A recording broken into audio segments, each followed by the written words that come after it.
তোমরা কি কখনো কাউকে রক্ত দিতে দেখেছ? রক্ত আমাদের শরীরের সবচেয়ে গুরুত্বপূর্ণ অংশ। রক্তের দুটি উপাদান, রক্তরস আর রক্তকণিকা। রক্তের বর্ণহীন তরল পদার্থকে রক্তরস বলে।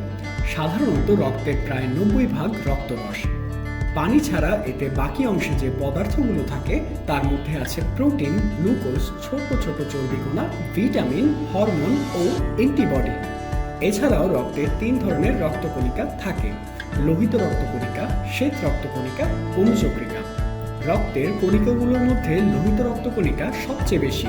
মূলত লোহিত রক্তকণিকার কারণেই রক্তের রং লাল হয়। শ্বেত রক্তকণিকা হিমোগ্লোবিনবিহীন এবং নিউক্লিয়াসযুক্ত বড় আকারের কোষ। দেহে শ্বেত রক্তকণিকার সংখ্যা লোহিত কণিকার চেয়ে অনেক কম। শ্বেত কণিকা জীবাণু ধ্বংস করে, রোগ প্রতিরোধ করে।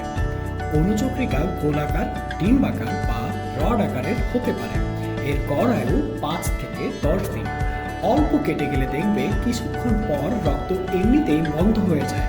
এটাই অনুচক্রিকার কাজ। অনুচক্রিকা রক্ত জমাট বেঁধে রক্তপাত বন্ধ করে। রক্তের উপাদান সম্পর্কিত জানলে পরের পাঠে আমরা জানব রক্তের কাজ সম্পর্কে।